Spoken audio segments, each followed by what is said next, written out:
Was in Bristol filming at the V4 Superchargers, open to all, in Eastgate when a gossip gave a funky Ora driver such a scare. I'm Dave, welcome to Dave Takes It On. This was an occasion where doing the right thing might not have been the best approach. Well, in Bristol, a massive amount of Teslas supercharging. There are 5, but there are now 3 superchargers that have been open to all drivers, all cars. Cribbs Causeway, massive retail park there with 16 V3 chargers and 2 V2s. These are all open to non-Tesla EVs, but as are the older chargers, they need the free app to operate them. No membership, it's an optional, but they have no screen or contactless terminal, so they must be paid for through the app. The Tesla service centre at Lysander Road in Bristol, just around the corner from Cribbs Causeway, has 6 V2 chargers, open to all, also needs the app, while Eastgate has the very latest V4 chargers, complete with longer cables and a contactless payment terminal. And it was Eastgate I was at. Now, one of the problems with opening up the older chargers to all is that we Tesla drivers do not need our chargers to have a screen. Everything is controlled by our app or on the car main display. Likewise, we do not need a payment terminal. When you buy your Tesla, you register a payment method, Apple Pay, Google Pay, debit or credit card, and every time we plug in, payment's just taken automatically. We literally plug in, charge, unplug, drive off. Similarly, we have no need for a long cable. Every single Tesla ever made has the charging port on the left rear corner, and almost every Tesla charger has the charger located so that it is at the left rear corner of the car when we park. Most times it's reversing into the bay. There are some handful of exceptions, Darts Farm and the motor service in Exeter, where you actually pull in forwards through the bay between the chargers, and when you stop, the charger once again is exactly the correct position. So Tesla always installed really short cables, just long enough to reach. Well, this gave a problem when Tesla opened up the chargers to non-Teslas, which seemed to dot the charger ports willy-nilly all around the car. In many cases, the short cables could not actually reach the socket, or the car had to drive into one bay but use the charger cable and plug from the one next door, and that therefore blocked one of the charging bays from use from anyone.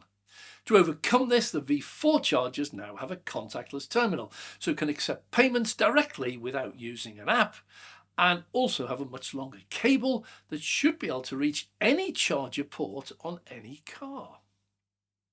Well, in my case, I'd just finished a charging session. I was paying 25 pence per kilowatt hour, with actually setting off when a bright cherry red GWM Ora arrived and plugged in. Now, I have commented before that filming a Tesla supercharger is largely boring. Either a Model 3, Y, S or X, and once you've seen one, you've seen them all. All really effort, quick, in, plug in, gone. So opening up the superchargers to non-Tesla now brings an air of excitement. What will I see today? Well, I first saw and sat in the GWM, it was back then, it was called a Funky Cat. That was its original title before the car's image went up a lot more market. So, it struck me as a really nice car. One notable feature, just silly little things.